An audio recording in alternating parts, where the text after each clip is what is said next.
Hi, my name is Keith Nickel, and most of my cross-country ski videos deal with how to improve some aspect of your classic, your skate, or how to come down and control on hills on your cross-country skis. But I also like to show some items that might be of interest to cross-country skiers in terms of gear and equipment. A few years ago, you may have noticed that I put out a video on this XCMAN waxing iron. It's a digital waxing iron, and I've used it steadily over the last couple of years and really liked it. Often when I do my waxing videos, I use this wooden form, this kind of homemade wooden form, and although it is good and it kind of worked, very heavy, you know, it's heavy to pick up, and these clamping things that I devised really didn't work very well with some bindings where the binding flares out beyond the ski, like you can see here. It won't fit in now with this. And in particular, my wife's skis, which are a bit fatter, now won't really fit in here at all because of the way these two clamping systems work. They're kind of designed for regular width skis. When I tried to do something a bit fatter, really it was a problem and had to get people to hold down the skis on the form to be able to wax it, which kind of defeats the purpose. So I was really excited to test this new waxing bench by XCMAN. So let's have a look at it. So here is the XCMAN waxing bench. It's very lightweight. It's got clamps here, just twisting clamp bolts here that turn to hold the legs in place. I put it out of the box. I just got it a couple of days ago and immediately kind of figured out how to put it together. Not very difficult. These legs fold out, clamp down. This device right here allows you to clamp to the binding. This is the key part of this. I'll show you how that works in a second.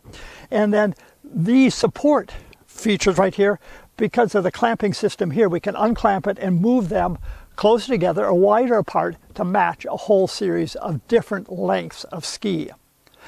Let me show you now what it looks like with my classic ski on. This ski is 206 centimeters. I put it on like this, and then this part right here, I put down and push it down and open the binding and then clamp the binding over top, and now this holds the ski in place. You can see that we want to have support here for the tip and the tail. In fact, I could probably actually move this down just a little bit here. There we go. Because you want to support parts of the ski when you scrape it. So that's a long ski, and you can see how it fits on. Let's look now at my wife's ski, this one that we had real problems with because it was too fat. So now let's try it with my wife's skis. Remember, this one is a bit fat, for the other one had lots of problems trying to wax with that because it didn't fit very well in that homemade waxing bench. So now I've just loosened up the support. This slides. We want to support the ski. That looks pretty good. So now I can clamp this down. And now this is the critical part right here. I want to move it right where the binding is. I push down, and now you can see that it's clamped in place. So you can see it's very snug in there. And now I can scrape it, I can wax it, and the ski is held very nicely, even though it's a bit of a fatter ski. Doesn't really matter.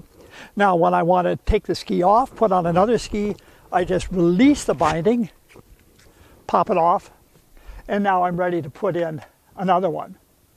So here's a skating ski, one of my skating skis. It's a little longer. You can see now I'm going to have to move this back out. So twist the dials here, slide this out. Again, you want to have good support at tip and tail, and then just tighten it up.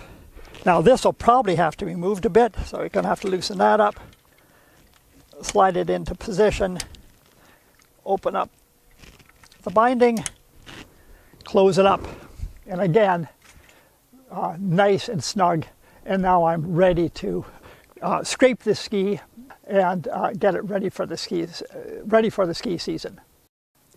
So what I'd like to demonstrate now is just show you how stable the bench is when I scrape the ski to remove the glider wax. What I did last spring was I put some fast wax storage wax on the ski.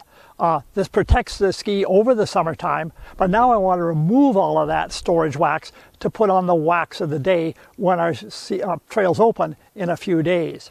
Now, I've already done a video on how to get your skis ready for the ski season. I did it last year about this time, so I'll put a link to that in the description below. But just a reminder, you want to have a sharp scraper. So I use this fast wax sharpening device. I just drag the scraper along the file and this sharpens it. And now I start at the tip and I work my way down, and you can see how the wax peels up. This is a storage wax. I want to remove it all. And you can see how the wax bench nicely holds the ski as I'm doing this. Now, as I said earlier, I'm not going to do the whole ski, not going to go through, stripping off all the ski, wax off all the ski and then brushing it like you might want to do with fast wax brushes or any kind of brush you're going to use to get it ready for the season. Again, I'll put that link in the description below. So if you're in the market for a waxing bench, you want to try doing your own waxing, it's pretty simple, saves you a lot of money. If you've got a big family or friends in that, it's a great way to get your skis ready for the ski season. And what I like about this XCMAN waxing bench, from a price point of view, it's well below the competition out there. You can spend hundreds and hundreds of dollars on waxing benches, but when I looked around, this is about the least you could spend for a quality wax bench. So have a look if you're in the market for a waxing bench for your cross-country skis. Like this video, give it a thumbs up, subscribe to my channel, share it with skiers you think might benefit. See you on the trail.